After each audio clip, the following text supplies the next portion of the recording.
kind of conversation. Because one of the biggest concerns and one of the reasons why people are wary of the so-called public intellectual is that at some point we begin to make normative claims in the world about the world that the public assumes rests upon our expertise. If you go on television as a PhD and an expert in political science, and your expertise happens to be, Chinese politics, and you go on television, they say, here's Professor so-and-so from Harvard, who's a PhD in political science, and you're here to talk about the midterm elections in the United States. There's something, I would argue, something slightly unethical about that. But it's very tempting to do because you have something to say about the elections in America. You have a lot to say about it. But you're there representing it. You're there being represented as an expert in this area, as opposed to an everyday, as a private citizen making a knowledge claim. And so for me, the way I parse it out is I avoid conversations where I don't have immediate expertise on them in the public sphere because I think it gets too muddled. And I go to my blog, where I can make it very clear, look, I'm not an expert on this topic. I am not an expert on immigration, but this Arizona thing sucks, and here's why. Just as a hypothetical. And this becomes sort of my method of being able to express myself in the world as a private citizen without linking myself to a particular intellectual tradition that I'm not particularly conversant in or that I don't have professional expertise in. And so striking those balances is somewhat a minefield, but I think it's a worthwhile one to navigate because, again, I think the public benefits when we intervene in these conversations. I think the best example, and I'll close here, is the Oakland violence controversy. I mean, there was a controversy, oh my God, you remember in the 90s when they were saying that suddenly black people were going to be taught Ebonics? And this wasn't like an argument by the right. I mean, even people, Jesse Jackson was outraged, right? I mean, not that that's necessarily novel, but there were all these people outraged, not over the stakes, because they didn't understand the stakes of the argument. They didn't understand that people weren't there was no attempt to change the official language of Oakland Public Schools to Ebonics. Right? So people were debating something that was completely wrong-headed. And so then you had people intervene in that conversation, people like Teresa Perry, people like Lisa Delpit, to intervene not just to decide what's right or wrong, but to say, look, the public actually has the conversation wrong. And I think if more people had done that, if there had been more op-eds and more trade books and more television appearances to correct this conversation, we would have spent a month having this, this tempest in the teapot. The other example is Bill Cosby.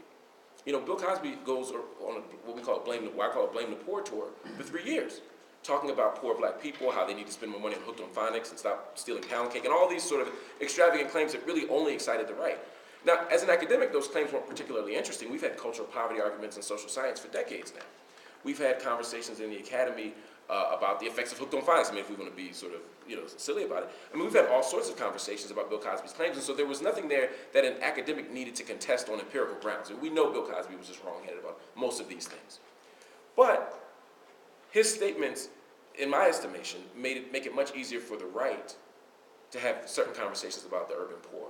His conversations legitimate a very public narrative, which is very different than what we know in the academy. And so people wrote articles about Bill Cosby. Academic articles are just starting to come out about Bill Cosby's claims right now. The problem is he made them in 2004.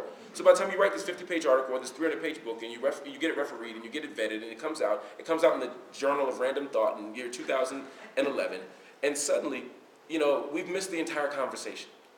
And I've done some of those pieces. However, right after I wrote a piece in the Baltimore Sun, where Bill Cosby, was being taken on head on. Michael Eric Dyson wrote a book, Is Bill Cosby Right or Has the Middle Class Lost Its Mind? The book came out 6 months after Bill Cosby's claims when the conversation was still hot. And so suddenly there was a public engagement, taking his points one by one, appealing to knowledge, drawing from empirical research, much of which was educational research, to challenge Bill Cosby's claims in full public view.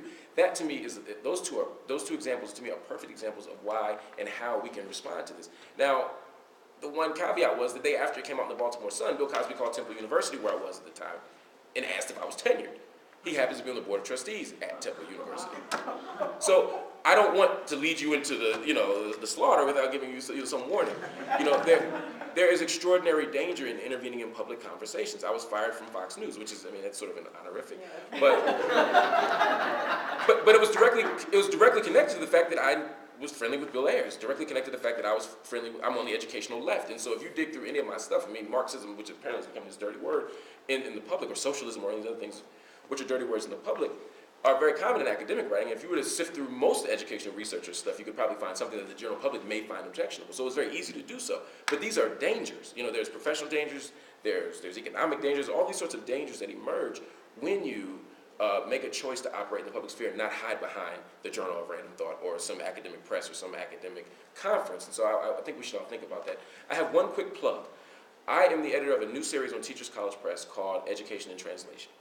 The purpose of the series is, and we're looking for manuscripts, is to take books and take educational research and educational ideas and topics and themes and debates and present them to broader audiences so that we're not just talking to one another. So I would love to have books from education researchers who are committed to speaking to broader audiences. I love books from teachers, books from principals, books from students, books from everyday citizens.